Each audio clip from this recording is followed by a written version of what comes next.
Okay, Paul with Wells Aquatics. What are we doing here today? Today we are doing the excavation portion of the pool. This is kind of where we actually take your pretty yard, how it was before, and we destroy it before we start putting it back together and making it your dream that you had designed with our design team. And we're doing a behind the build today, so we're able to kind of see what's going on. When did this all begin?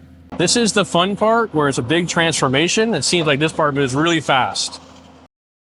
This is followed up by the steel portion and then shooting the shell. And then you're left with a concrete shell and dirt during the process, or what that feels like the process is, until the deck goes down. When the deck goes down, that's when you really start to see it, your investment taking shape.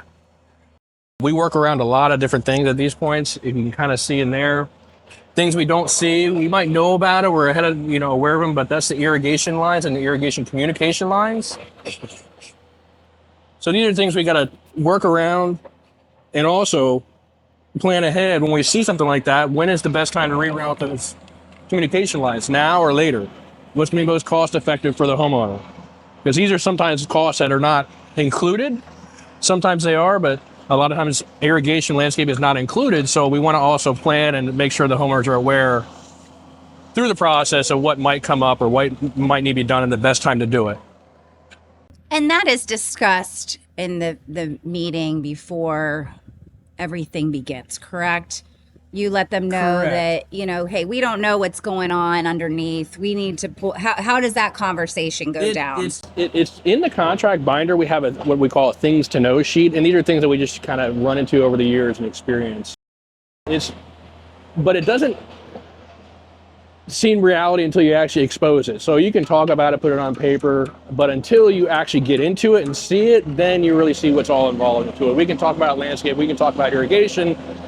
You don't know what that is because it's not what you do every day. It's what we do every day. But as we get into it, as we expose things like this, we just communicate through it, and we also try to make sure either we can take care of it or the best way to handle it now, again, to mitigate costs. Instead of finishing this whole pool and having to reroute communication wire all the way around, we can reroute on a shorter route, which would be a little bit more cost effective.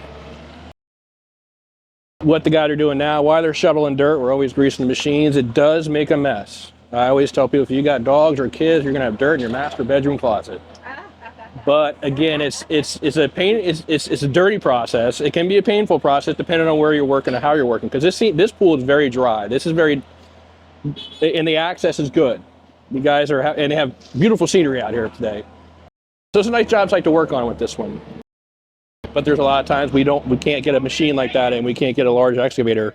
So when we run into challenges with access, things can take longer. They can be a little more invasive. But this job site, not just the scenery, is so far holding up quite well.